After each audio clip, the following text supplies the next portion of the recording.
함께하며 여러분의 내일을 응원합니다. 성공을 부르는 좋은 습관, 성공예감 이대호입니다.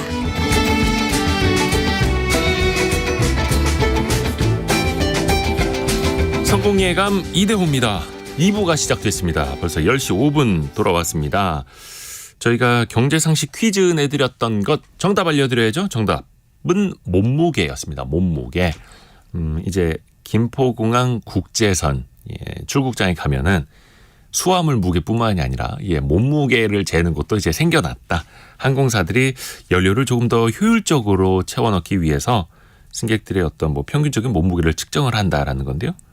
다만 이게 불편하다라면 이제 거부할 수 있다. 거부할 수 있다라는 것도 알려드렸고요. 그래서 체중을 세 글자로 보내달라고 저희가 또 힌트도 드렸는데요. 많은 분들이 정답 보내주셨습니다. 0137님이 저희 와이프 다이어트는 내일부터라면서 5년째 결심만 하네요라고 정답도 보내주셨고요. 원래 다이어트는 항상 내일부터 하는 거죠. 내년부터 하는 거고 다음 달부터 하는 거고요. 김정진 님이 스트레스 받아서 폭식했더니 몸무게 숫자가 이상한 거예요. 이렇게 살이 쪘다고? 놀라서 바로 수영을 등록했습니다. 자, 이렇게 경제가 돌아가는 겁니다, 여러분. 모든 게 다 연관이 되어 있습니다. 그리고 장수연 님이 나이를 먹어가니 먹어도 체중이 안 늘어나네요.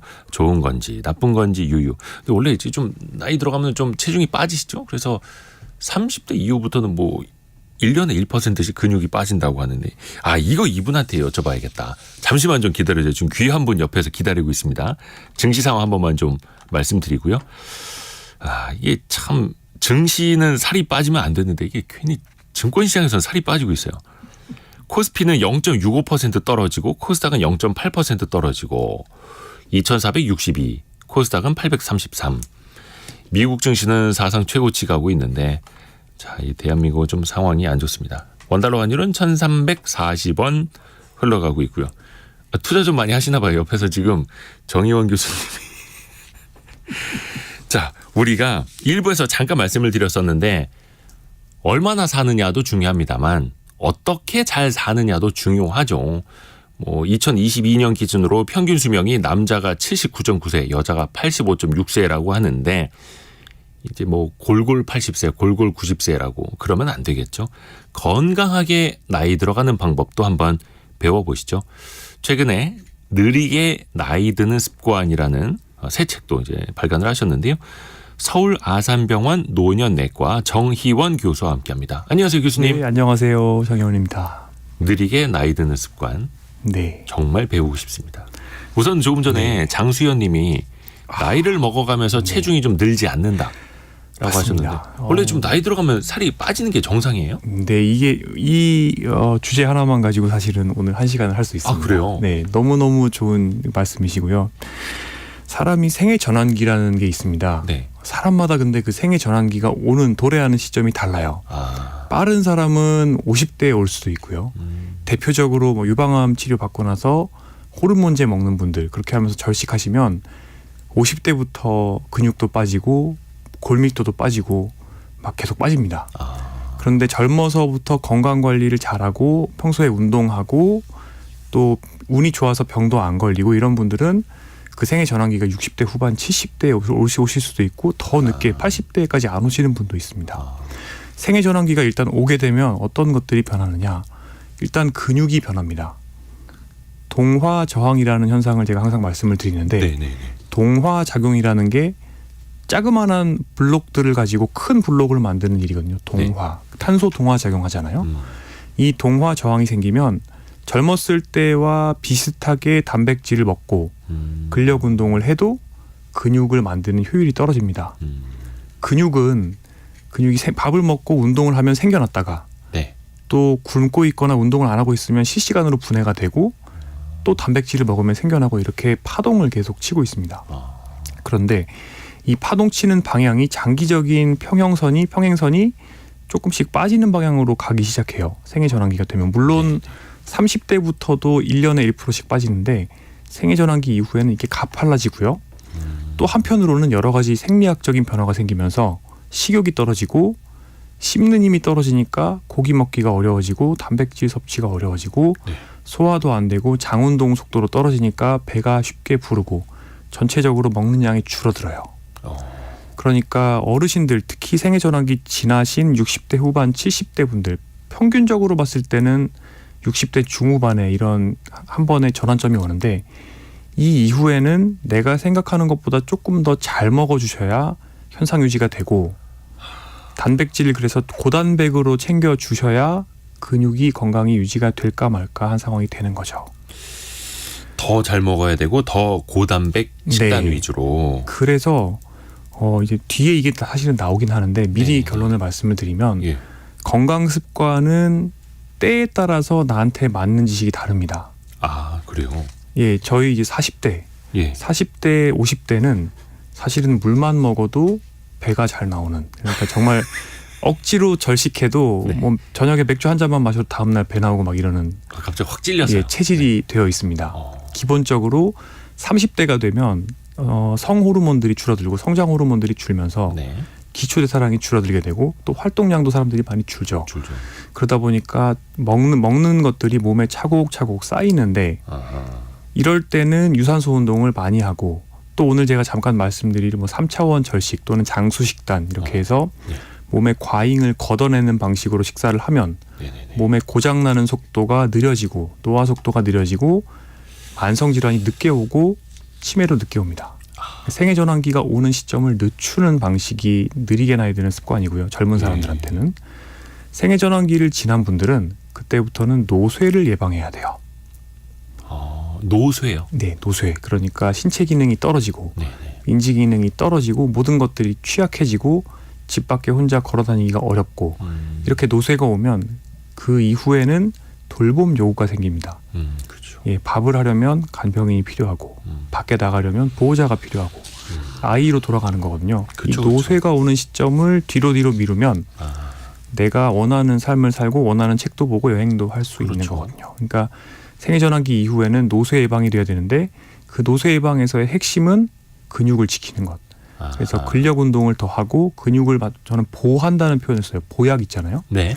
이렇게 보호한다는 식으로 단백질을 많이 먹고 하루 3끼를 다 챙겨 먹고 보통 어르신들이 건강 식사 하신다고 아침에 뭐 당근만 갈아 드시고 사과 한 조각 드시고 거의 안 드시는 분들 많은데 네.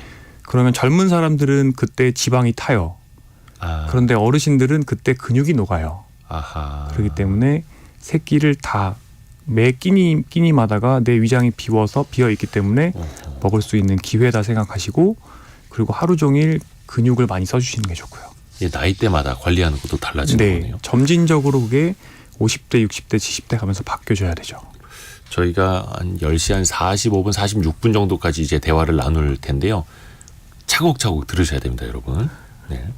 우선은 그러면 어디서부터 여쭤봐야 될까? 이게 너무 많아가지고 혹시나 우선은 네, 느리게 나이 드는 습관, 좋은 네. 습관을 우리가 갖춰야 되지 않습니까? 네, 근데 안 좋은 것, 네. 정말 잘못 알고 있는 것, 하등 쓸모없는 것 이것부터 우선 좀 알려줘요. 안 좋은 것부터 네. 걷어내는 게 중요하잖아요. 우리 아까 전에 예. 그 코스피 코스닥 말씀하셨잖아요. 자꾸 코스피는 살이 빠지고 있어가지고. 그죠. 그런데 투자할 때 제일 대세, 그러니까 장기적으로 봤을 때 나의 수익률에 영향을 제일 많이 주는 게 뭔지 아세요? 뭘까요? 투자를 하느냐의 여부. 시장에 노출이 있어야 되죠, 일단. 그렇죠. 그러니까 모든 돈을 정기예금에 넣어놓으면 안 되죠. 그렇죠, 그렇죠. 투자를 해야 되는. 그러니까 네. 위험을 내가 감수하고 투자를 하느냐의 여부고 두 번째가 자산 배분이라고 얘기를 해요. 그렇죠. 그래서 주식으로 가느냐, 채권으로 가느냐, 또는 뭐 금을 살 수도 있고 대체 투자를 할 수도 있고 부동산을 살 수도 있고요. 네. 그 비율을 어떻게 조절하느냐. 예를 들어서 시장이 고점일 때 주식을 막 늘리면 오히려 손해를 볼 가능성이 있겠죠. 네. 그런 것들. 세 번째가 주식 안에서 그렇다면 섹터를 어떻게 나누냐. 투자 전문가 하신데? 보통 그렇게. 근데 이런 것들은 투자서에 굉장히 잘 나와 있습니다. 이야. 네 번째가 그 다음에 개별 주식을 어떻게 피킹을 하느냐거든요. 그렇죠. 사람이 건강 포트폴리오를 어떻게 만드느냐도 마찬가지입니다. 지난 60년 동안 생물학 공부하는 분들 그리고 노인의학 또 사람의 노화 공부하는 분들이 조사를 해보면 결론적으로는 우리가 어떻게 나이 들고 삶의 궤적을 만드는지는 30이 유전이고 그러니까 부모님한테 물려받은 거죠. 70%는 나의 생활 습관, 환경, 내가 어떻게 먹고 몸을 움직이고 쉬고 자고 스트레스 받고 사람들과 관계를 맺고 이런 것들이에요. 네. 물론 술, 담배도 거기에 들어갑니다. 그렇죠. 이런 것들이 하나하나가 다 막 몇 년씩 나의 수명을 결정을 합니다. 예를 들어서 내가 어떻게 먹느냐는 10년 이상. 하루에 담배를 나이 들어서까지 계속 한 갑 이상 피게 되면 그것도 뭐 10년 이상 수명을 깎아먹습니다. 생물학적인 나이를 재보면 흡연을 하시는 분들은 동년배의 담배 안 피시는 분보다 대략 3년 정도는 더 나이가 많이 들어있어요. 생물학적으로요. 네. 그러니까 이런 확실하게 효과가 있는 것들이 있는데 너무 많은 분들이 그럼 뭐 하고 있느냐. 이런 것들은 점검을 안 하시고 영양제를 사 드시죠. 제가 사실 트위터나 이런 데서 영양제에 대한 비판을 종종 합니다. 아, 그래요? 네. 왜 그러냐면 영양제는 사실은 기본적으로 건강기능식품인 경우가 많아요. 네. 식품은 유의미한 효과가 원래 있으면 안 됩니다. 효과가 있으면 의약품이죠. 네네네. 그러니까 굉장히 미미한 효과가 있을 것으로 예상이 되는 거죠. 그래서 네. 광고를 할 때도 굉장히 조심해야 됩니다. 만약에 영양제를 먹어서 우리가 노화 속도를 느리게 만들거나 어떤 의학적인 효과를 볼 수 있다면 그 영양제는 의약품이에요. 그런데 너무 많은 분들이 한 달에 저한테 진료 보러 오시는 분들 보면 한 달에 거의 한 4-50만 원어치씩 영양제 드시는 분들이 많아요. 예. 저는 그러면 그분들한테 이거를 드시면서 마음의 안녕을 얻으실 수는 있을지 모르나 네. 하나하나 설명을 드리죠. 이런 것들은 뭐 효과가 없고 이런 것들은 그냥 칼로리 섭취하는 정도에 불과하다. 이 돈과 이런 것들 구해 드실 시간과 정성, 에너지 이런 것들을 이용해서 네. 차라리 운동을 배우시라. 아니면 생애 전환기 지나신 분들은 고기를 사 드시라. 예. 그래서 정말 한 달에 30-40만 원씩 운동하는데 돈을 제발 써보시라고 말씀을 드려요. 자산의 배분 같은 거죠. 자원의 배분이죠. 내가 네. 가지고 있는 돈을 실제로 효과 있는 데다가 쓰는 게 더 현명하다. 물론 그럴 뭐 시간이라든지 운동 여력에 따라서 또 본인이 이제 선택을 하는 거겠습니다만 우선순위는 그 많은 영양제가 아니라 운동이다. 네. 약간 조금 저희가 잘 몰랐던 것들도 좀 이야기를 먼저 해볼게요. 지금 약간 목 타시죠? 네. 물 좀 드리면 더 좋을 것 같아요. 네. 왜냐하면 이것도 이제 우리 신체 반응에 대해서 배우고 있기 때문에. 네, 감사합니다. 어릴 적에 성장이 느렸던 사람은 혹시 노화도 천천히 올까? 노화도 나중에 올까? 네. 혹시 그런 생각들 좀 같지 않나요? 네, 맞습니다. 이게 쥐실험을 해보면요. 예. 그 사람의 노화를 결정하는 기전들, 생물학적인 노화를 결정하는 기전들과 이 성장과 발달을 좌우하는 생물학적인 기전들, 네. 사람과 동물 모두에서 이런 것들이 상당히 많이 겹쳐 있습니다. 조금 어려운 말인데 IGF 인슐린 신호라는 게 있고 mTOR라는 신호가 있는데 기억하실 필요는 없습니다. 그런데 어차피 기억 못합니다. 네. 이런 것들이 세포가 커지는 것, 네. 그리고 세포가 분열하는 것, 예. 그리고 세포가 노화하는 것 예. 모두 다 관장을 합니다. 그래서 쥐에서 쥐 실험을 할 때 이 기전들을 마비시켜요. 그런 실험을 해보면 네. 쥐가 굉장히 작은 쥐가 됩니다. 난쟁이라고 표현을 하면 약간 정치적으로 좋은 표현은 아니지만 네. 굉장히 작은 드월프 마우스라고 해서 작은 쥐가 되는데 이 쥐는 굉장히 오래 삽니다. 오, 그래요? 네. 성장도 못하지만 네. 노화도 천천히 온다. 그렇습니다. 이건 또 그걸 택할 수는 없을 것 같고요. 네, 근데 사람에서는 과연 그러면 똑같은 그런 것들을 알 수 있느냐? 실험을 할 수 있는 방법은 없죠. 그렇죠. 사람 가지고 그는 이 생의 성장 자체를 어떻게 해볼 수는 없는 거니까요. 네. 그런데 관찰 연구에서 보면 네. 신장이 굉장히 큰 편인 분들 네. 약간 수명이 짧을 가능성이 있습니다.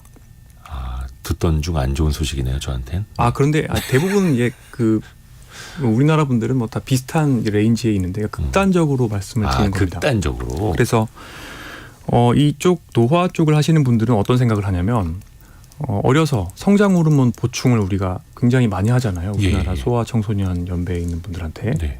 이런 것들이 장기적으로 봤을 때는 그렇게 노화를 또 빠르게 만들 수도 있다. 그래서 노화를 느리게 만드는 기전으로 과학자들이 가장 명확하게 알고 있는 게 뭐냐면 절식입니다. 절식이요? 네, 식사량을 한 25% 정도 줄이는 거예요. 에너지 인테이크, 에너지 섭취량을 25% 정도 줄이는 건데 젊을 때 아니면 일생 동안 계속 줄이는 거죠. 네. 네, 그렇게 되면 아까 말씀드린 두 가지 기전들, 인슐린, IGF 신호와 mTOR라고 하는 것들이 둘 다 떨어집니다. 낮아지는. 네, 몸도 작아지죠. 대사율도 줄어들죠. 네네네. 그러면은 수명이 늘어나요. 그러니까 이게 결국에 수명이라는 거 그리고 노화 속도라는 거는 가늘고 길게 이렇게 뽑는 거에 가깝습니다. 생물학적으로는 그러니까 굵고 짧게와 가늘고 길게. 가늘고 길게가 있긴 있는 거예요. 예. 그러니까 이 운동할 때 우리 고무밴드 쓰잖아요. 그 네. 고무밴드를 늘리면 고무밴드의 질량은 무게는 똑같지만 어쨌든 길어지잖아요. 네네네. 그런 느낌이라고 보시면 돼요. 그러니까 아직까지 사람에서 확실한 데이터는 없지만 어릴 때 성장이 느린 사람들은 노화가 느릴 가능성이 꽤 있습니다. 아하. 박미영님이 절식과 소식은 다른 건가요?라고 물어보시는데요. 과학적인 의미에서 절식은 예. 20에서 25%, 많게는 실험 동물에 따라서 30-40%까지 절식을 하는 건데 예. 구조적으로 이렇게 일정한 칼로리 섭취를 줄이는 것을 의미하죠.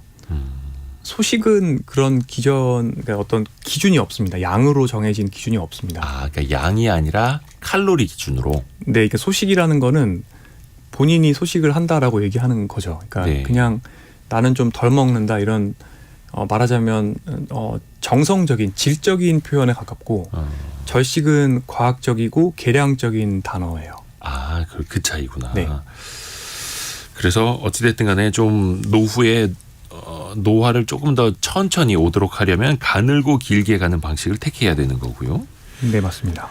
또 하나 그러면 동안인 사람들 있지 않습니까? 네. 유독 그 나이대에 비해서 어려 보이는 사람들, 젊어 네. 보이는 사람들. 그러면 그 사람들 자체가 노화가 천천히 온 겁니까? 또 그 사람들은 앞으로도 네. 노화가 천천히 진행될 수 있나요? 매우 좋은 질문입니다. 이런 것들을 사람들이 관심이 있어하기 때문에 예. 쌍둥이 연구도 하고요. 네. 네, 그리고 노화 파라미터들, 노화 변수들을 막 여러 가지를 하면서 네. 얼굴 사진도 찍어서 그것들을 또 AI에 넣고 분석도 시킵니다. 일단 확실한 거는 네. 굉장히 많은 사람들을 데이터에 집어넣고 분석을 돌려보면 예. 동안인 사람은 생물학적으로 그러니까 신체적으로도 숫자 나이에 비해 젊을 가능성이 좀 있습니다. 그래요. 네, 트렌드예요. 근데 트렌드요? 예, 무슨 얘기냐면 이 트렌드라는 거는 경향성이죠. 네. 공부를 많이 하는 사람이 시험을 잘 볼 가능성이 높다. 그런데 공부를 오랫동안 하는데 모든 사람이 그렇게 오래 한다고 시험을 다 잘 보는 건 아니죠. 그렇죠. 그러니까 트렌드 평균적으로는 그렇지만 사실은 얼굴에 영향을 주는 인자들이 너무 많죠. 자외선도 있고 또 사후 관리를 어떻게 하느냐, 피부과에 가서 또 뭐 리프팅을 하기도 하시고 필러도 넣고 이런 것들 때문에 그 분의 현대 사회에서는 그분의 얼굴만 보고 이분이 정말 그러면 몸의 내부, 신체 내부도 젊을 거다, 건강하고 생물학적인 나이가 어릴 거다라고 확신할 수는 없는 겁니다. 네. 그런데 경향성은 나타난다. 경향성은 나타난다. 네. 약간 젊었을 때 노안이었다가 제 나이로 이제 찾아오는 경우도 있지 않습니까? 저도 이 얼굴이 20대 때 얼굴이거든요. 그러시군요. 네, 이건 개인적인 거니까 넘어가고요. 그러면 교수님께서도 이야기를 저희가 서울 아산병원 노년내과 정희원 교수와 함께하고 있는데요. 건강 수명이 중요하지 않습니까? 건강 수명. 이것도 좀 구분을 해볼 수 있다고. 이게 점수 같은 걸로 구분을 하시네요. 이게 어떤 기준입니까? 건강 수명을 이제 결정하는 거. 우선 건강 수명이 뭐냐부터 얘기를 해야 됩니다. 네. 통계청 방식으로 건강 수명을 얘기를 하는 거는 네. 예를 들어서 고혈압 하나만 걸려도 병이 생겼으니까 건강 수명이 끝났다. 지금 그렇게 하면은 한 우리나라 65세 정도가 건강 수명 평균으로 나옵니다. 이건 좀 억울하죠. 그러네요. 고혈압 약은 굉장히 많은 분들이 드시면서 멀쩡하게 사회 활동하시거든요. 그 관리의 영역이고요. 그렇죠. 네. WHO 방식의 건강 수명은 조금 다릅니다. 네. 이거는 사람이 어느 정도 고장이 났느냐를 가지고 예. 결국에 병이 많아져서 또는 신체 기능이나 인지 기능 여러 가지 기능이 떨어져서 건강한 사회 활동이 어렵겠다라는 지점을 정해놓습니다. 요 지점이 되면은 그때부터는 이제 유병 장수가 시작이 된다라고 보는 건데 네. 이거는 지금 한 73세 정도 된다고 보시면 됩니다. 그러면 이 건강 수명을 개인적으로 결정하는 건 어떤 것들이 있냐? 예. 아까 말씀드린 것처럼 어떻게 먹느냐, 어떻게 움직이느냐, 술, 담배 하느냐, 스트레스 얼마나 받느냐, 잠 잘 자느냐 이런 것도 있고요. 사회적인 변수들도 있어요. 네. 예를 들어서 출퇴근 거리가 삶의 질에 영향을 주고요. 출퇴근 거리가 긴 사람들은 자기 돌봄에 시간을 많이 못 쓰기 때문에 또 건강 행동을 충분히 못 할 수가 있죠. 그런 분들이 생물학적인 나이, 그러니까 피를 뽑아서 볼 수 있는 그런 노화 정도가 더 심하다. 또 예를 들어서 주거 환경이 불안정하거나 직장에서 과도한 스트레스를 받거나 이런 것도 노화를 앞당길 수가 있습니다. 그러니까 어떻게 보면 일생 동안 내가 살면서 노출되는 모든 환경들이 나의 몸에 있는 노화 시계의 속도에 영향을 주고 이런 것들이 노화 가속을 일으켜서 한마디로 말해서 1년에 1년치만 나이 들면 좋은데 1년에 1.5년, 1년에 2년 나이 들 수도 있단 말이에요. 그렇죠. 그러면은 건강 수명이 더 나는 빨리 다를 수가 있는 거예요. 그러니까 이게 생물학적으로 타고 태어나는 것, 그다음에 네. 습관, 환경 종합적으로 영향을 미치는 건데 네. 그럼 우리가 일단 뭐 타고 나는 거를 우리가 선택할 수는 없으니까 네. 관리 가능한 것도 하나씩 한번 배워볼게요. 그러면 우선은 먹는 것도 이제 강조를 해주셨는데 네. 이게 질문을 어떻게 드려야 될지 모르겠는데 그러면 어떻게 먹어야지 노화를 줄일 수 있는 겁니까? 늦출 수 있는 겁니까? 네. 전략적으로 드셔야 됩니다. 전략적으로. 예, 아마 계획적으로. 오늘 요것만 이해를 하셔도 청취자분들께서 네. 평소 생활 습관 또는 유튜브 보시고 따라 하시는 거에 많은 변화가 있으실 겁니다. 예. 전략적이라는 거는 내가 생애 전환기에 도래했느냐 안 했느냐, 내 나이가 어느 위치에 있느냐가 일단 첫 번째 변수입니다. 네. 두 번째는 내 체형과 체질이에요. 근육도 빼야 되고 물론 근육을 빼는 건 좋지 않지만 너무너무 지방을 많이 빼야 되기 때문에 근육이 빠지는 것도 감수할 수 있는 분이 있어요. 네. 한편으로는 마른 비만이어서 네.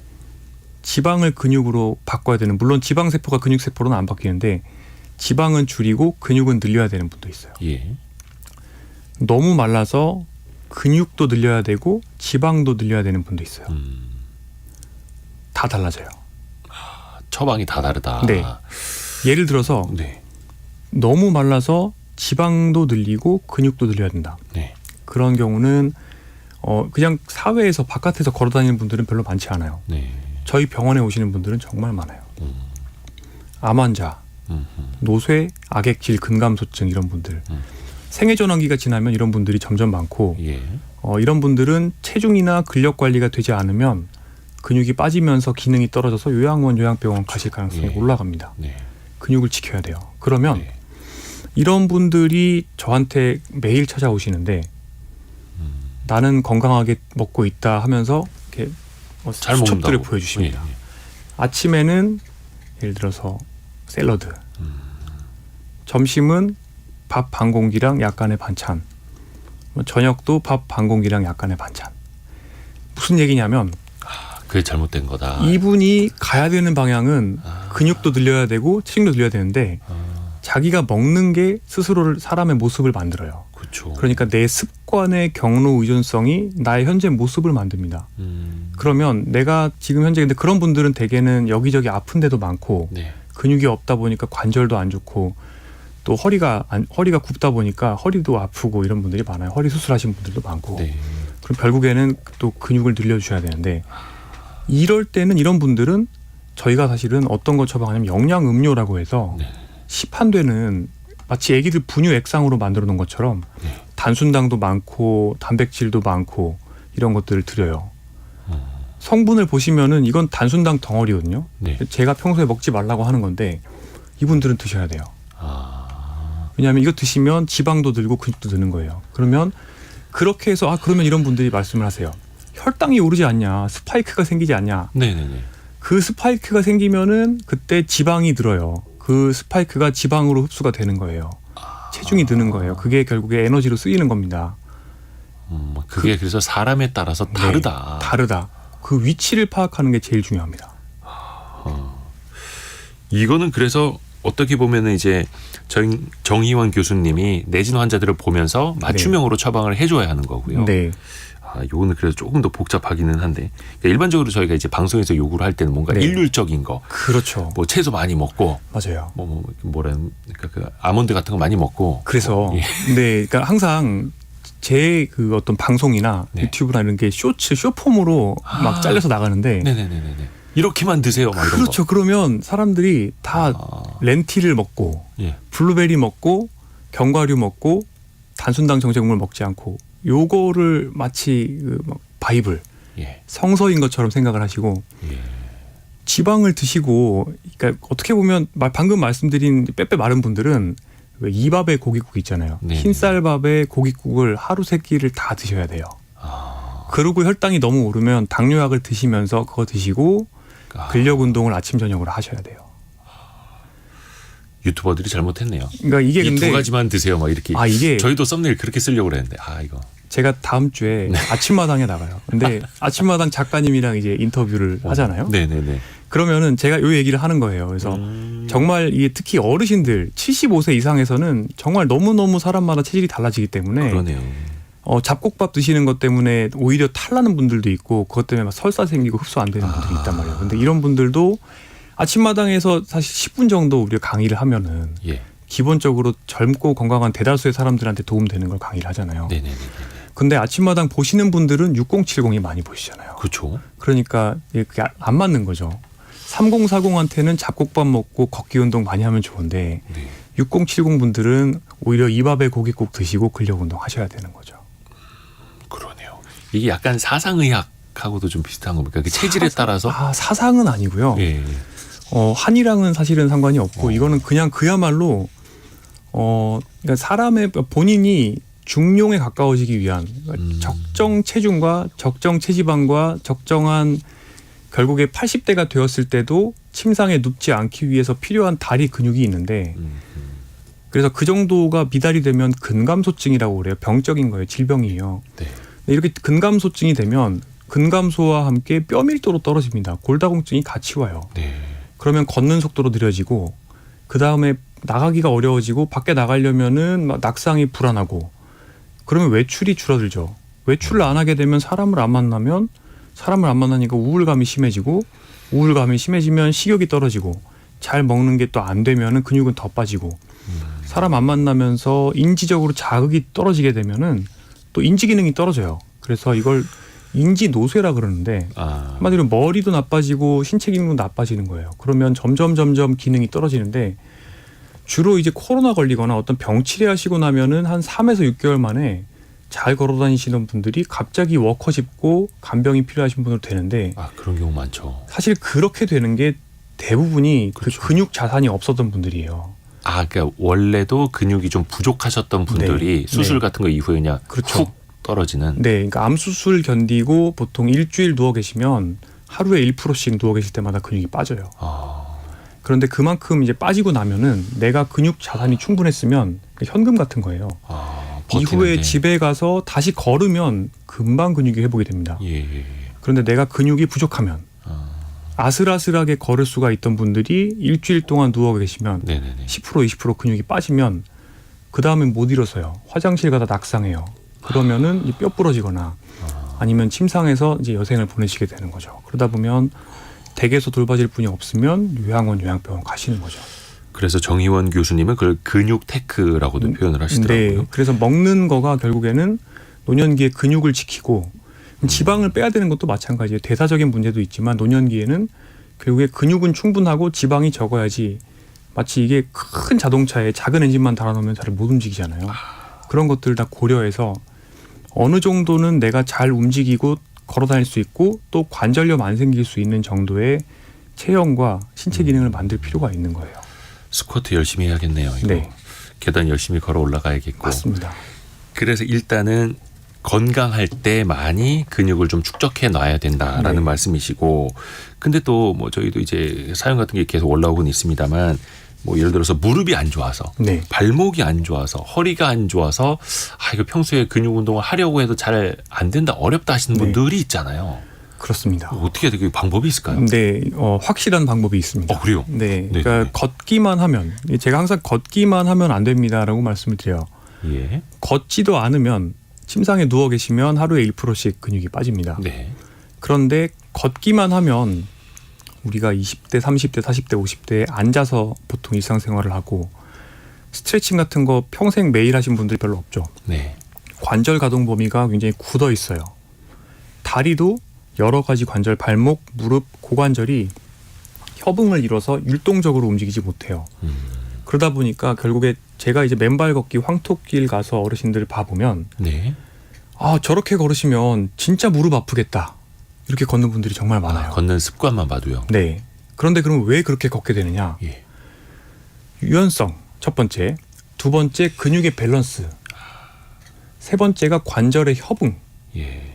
요게 떨어지는 거예요. 그런데 나머지 세 개, 그러니까 유산소 운동, 걷기 능력 말고 나머지 세 개가 떨어지면 그 떨어지는 만큼이 결국에는 걷기 운동의 능력을 저해야 합니다. 그러니까 내가 가지고 있는 여러 가지 기능 중에 가장 낮은 게 나의 신체 기능으로 수렴하는 거예요.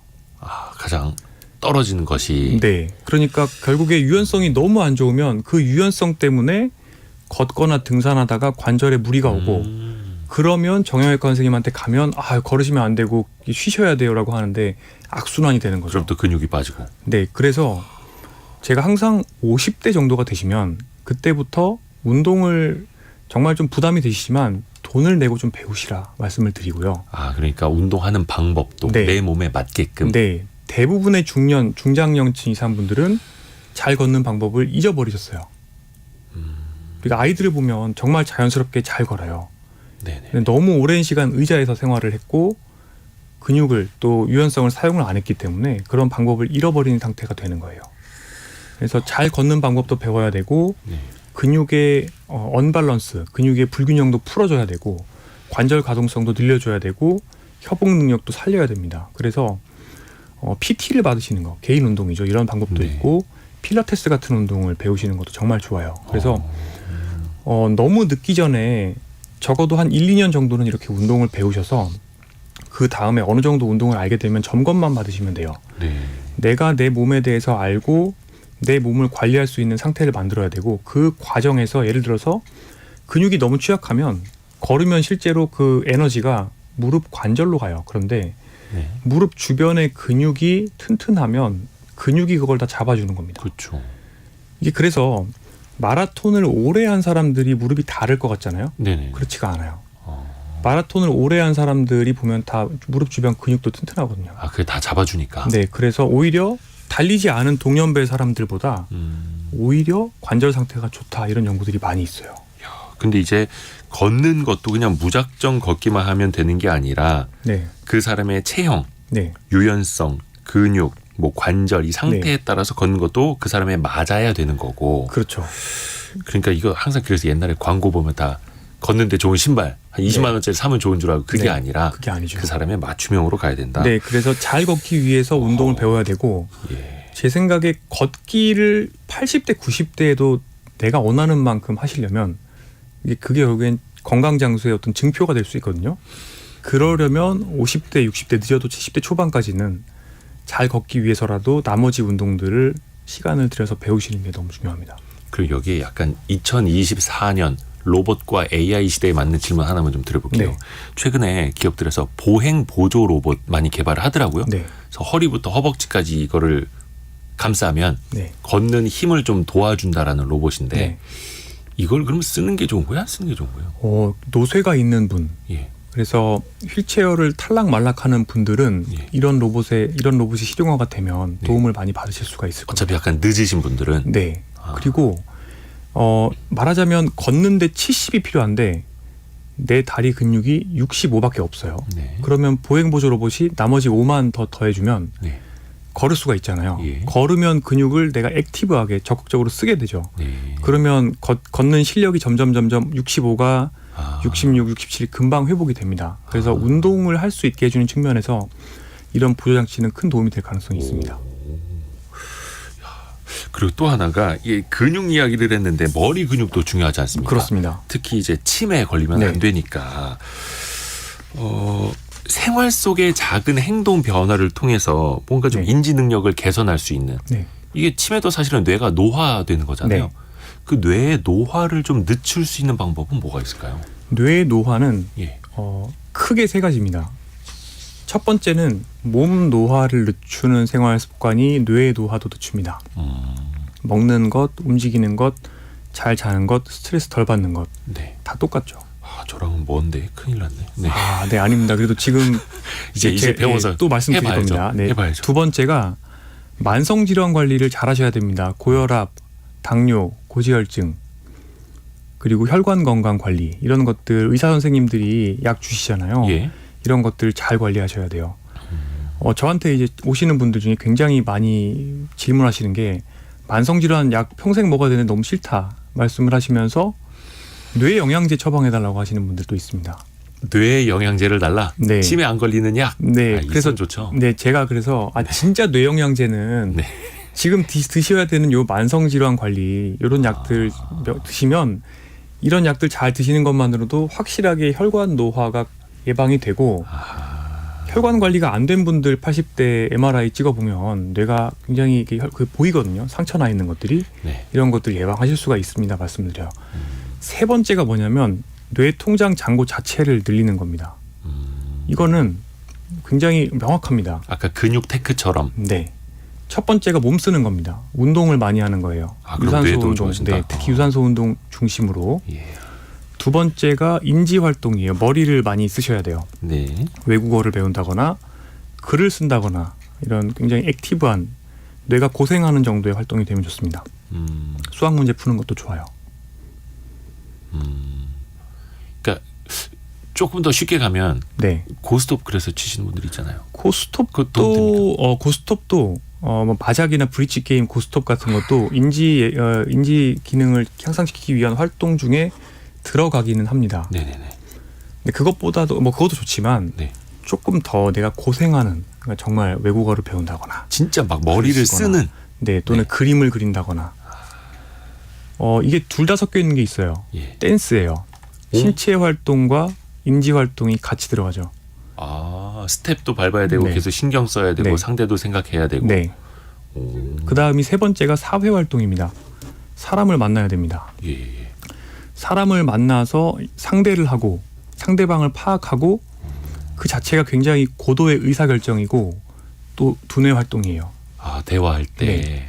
그래서 사람 만나는 직업 중에 선생님, 의사, 변호사 예. 이런 분들이 치매가 나중에 덜 생긴다고 돼 있어요. 아, 그래요? 네.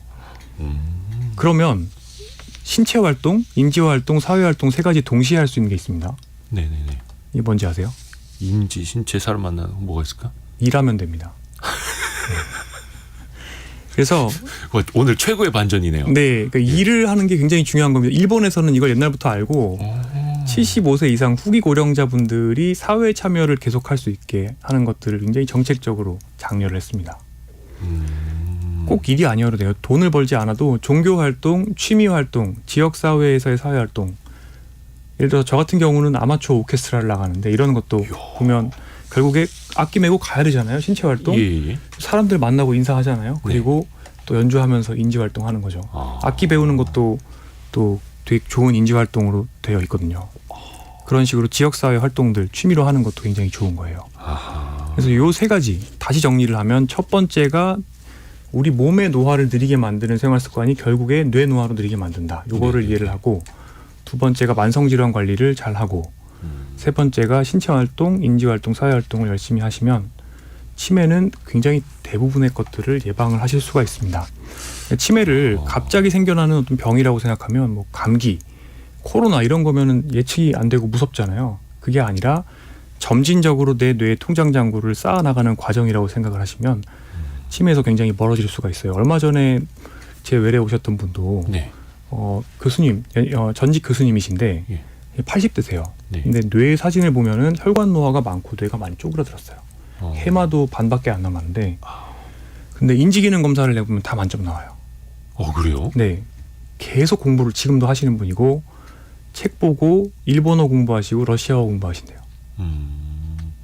끝없는 학습이 네. 뇌를 뭐 쉬지 않고 계속 단련되게 하는 건가 보네요. 네. 그래서 어르신들이 콜라텍 다니시기도 하고 네. 그 춤추고 하는 것도 좋은 거네요. 사람들 만나고. 좋은 겁니다. 악기 배우는 것도 좋고 네. 또 이제 어르신분들한테 이제 일할 때 힘드신데 뭐하러 나가세요. 그냥 네. 집에서 쉬세요라고 하는데 오히려 그분들에게 몸을 움직이게끔 네. 사람 만나게끔 맞습니다. 일을 하도록 하는 게 더 나을 수도 있는 거고요. 네. 노년 일자리도 중요한 거네요. 그래서. 네, 그래서 우리가 과거에는 65세 정도가 되면 네. 집에서 쉬면서 나머지 한 10년 정도의 시간을 굉장히 수동적으로 또는 사회보장제도의 도움을 받으면서 그냥 말하자면 굉장히 패시브한 가만히 있으면서 시간을 보내는 거라고 생각을 했는데 예. 이제는 그게 아니죠. 얼마 전에 나온 우리나라 생명표에서 여성분들은 평균 수명이 이제 90년이 그렇죠. 넘었지 않습니까? 예. 결국에 60대 이후로 30년 한 번 더 커리어를 완전히 시작해서 끝날 때까지의 시간이 더 있는 거죠. 이 시간을 활동적으로 살면 돈도 벌고 즐길 수도 있고 치매도 예방되고 노쇠도 예방되고 사회의 관점에서는 사회가 활력을 잃지 않죠. 네. 그러니까 우리가 저출생이라고 해서 어르신들이 많아지기 때문에 우리 사회가 어두워질 거다 걱정 많이 하시는데 네. 오히려 사람들의 생각을 바꿔서 인식 전환을 해서 연배 있는 분들도 적극적으로 사회활동을 하시면 오히려 우리 사회는 말하자면은 어두워지지 않을 수 있는 겁니다. 그러네요. 네. 사회 전반적으로도 네, 약간 좀 활동성을 키울 수 그렇죠. 있는. 저희도 마이크를 좀 이제 위에다 달아주시면 안 됩니까? 일어서서 하게. 아 너무 좋을 것 같습니다. 근데 아까 김진희님을 비롯해서 네, 주식 투자를 하는 것도 네. 인지 기능 개선에 좀 도움되지 않겠느냐는 질문도 올라오는. 이거 짧게 좀 부탁드립니다. 네, 제가 그 도서관에 많이 갑니다. 네. 도서관에 가서 보면 어르신들 중에 애널리스트 리포트나 이런 것들 출력해서 보시고 하시는 분들도 많으세요. 요즘 공부하시는 분들 많습니다. 예. 굉장히 제가 보기에는 좋은 방법이라고 생각합니다. 그러니까 예전에 보면은 은퇴하신 분들이 또 급하다 보니까 그냥 뭐 불완전한 그런 투자들 막 하시고 네. 설명 대충 듣고 막 투자하시고 이런 분들도 많이 있고 또 사기도 많이 당하시고 하시는데 공부를 충분히 하셔서 또 그걸로 자산을 운용하고 이거는 굉장히 좋은 제가 봤을 때는 인지 활동이라고 생각하고 예, 또 노후를 경제적으로도 또 풍성하게 만들기 위한 좋은 방법이라고 생각합니다. 아까 근육도 현금처럼 쌓아 나가야 된다라고 네. 말씀하셨고 뇌 건강도 마찬가지고 네, 맞습니다. 진짜 현금과 투자 자산도 마찬가지고 네, 그 삼박자가 성공예감 이대호입니다. 그게 다 있네. 네, 참 이거 포트폴리오죠 결국에. 2305님이 역시 유익하네요. 일라디오 진짜 좋은데 최고인데 나이 50 돼가면서 잘 듣습니다라고 해주셨고요. 예, 광고 없이 거의 한 30여 분, 40분 가까이 와. 우리 서울 아산병원 노년내과 정희원 교수와 함께했습니다. 사실 좀 부족한 시간이었기는 한데요. 네. 그래도 정말 많이 배웠습니다. 네, 키포인트는 다 전달드린 것 같습니다. 정말요? 다행입니다. 고맙습니다. 또 뵙겠습니다. 네, 감사합니다. 감사합니다. 라디오 정보센터 다녀옵니다.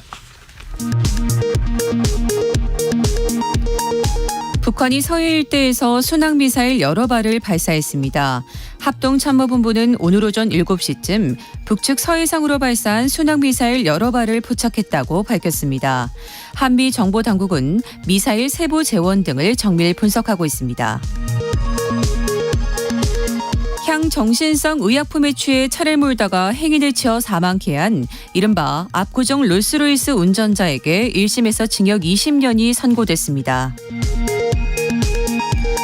6개의 유령법인을 세우고 주택 300채를 사들인 부부가 검찰에 넘겨졌습니다. 부산경찰청에 따르면 이 부부는 자기 자본 없이 세입자를 끼고 전세 보증금으로 주택을 사들이는 갭 투자 방식으로 부동산을 매수한 것으로 조사됐습니다. 오는 4월부터 외국인과 재외국민 등은 6개월 이상 국내에 거주해야 건강보험 피부양자 자격을 얻을 수 있게 됩니다. 이는 외국인의 친인척이 피부양자로 이름을 올려 필요할 때만 국내에 들어와 수술이나 치료를 받고 출국하는 일을 막겠다는 취지를 담고 있다고 국민건강보험공단이 설명했습니다. 지금까지 라디오 정보센터 뉴스 정한나였습니다. 성공예감 이대호입니다. 애프터 서비스 코너로 갑니다. 유혜진 리포터. 안녕하세요. 네, 안녕하세요. 자, 1640님이 수도 동파됐을 때, 계량기 네. 동파됐을 때 어디에 전화해서 고쳐야 되나요? 라는 질문 주셨네요. 네, 수도 계량기 유리부가 깨지거나 부풀어 오르는 등 동파가 의심될 때는 네. 수도권과 강원, 대전, 광주, 대구, 부산, 울산 지역의 경우 지역번호 플러스 120번으로 신고하시면 되고요. 이외에 관할 수도 사업소로 신고하실 수도 있습니다. 또 서울 지역의 경우 상수도 민원 상담 챗봇 아리수톡을 다운받아 이용하실 수도 있다고 합니다. 지역번호 거기다가 120번. 네. 120 이렇게. 다음 질문은요. 네, 어제 원탁의 기자들 K시간에 민생토론회에서 나온 이야기들 다뤄봤는데요. 정부에서 진행한 민생토론회에서 단통법을 폐지하겠다는 발표가 나왔습니다. 0337님, 휴대폰을 5년 넘게 사용해서 새로 구입하려는데 구입 시기를 더 미뤄야 하나요? 단통법 폐지되려면 얼마나 오래 걸릴까요? 하셨습니다. 휴대폰을 바꿔야 되는데 단통법 폐지될 때까지 얼마나 기다려야 할까?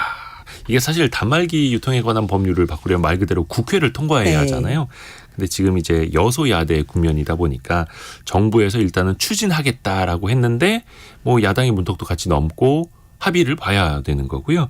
참고로 21대 국회의 임기는 5월 말까지입니다. 네. 그리고 4월 총선이 있고 6월부터는 22대 새로운 국회의원들의 임기가 시작이 되는데 그렇게 되면은 기존에 발의가 됐던 법안들은 다 폐기가 되고 다시 새로운 국회에 새로운 법안을 또 올려야 돼서 만약에 5월 말까지 이게 처리가 안 된다라고 하면 단통법 폐지도 조금 더 늦어질 수도 있겠죠. 이걸 좀 감안하시면 좋을 것 같습니다.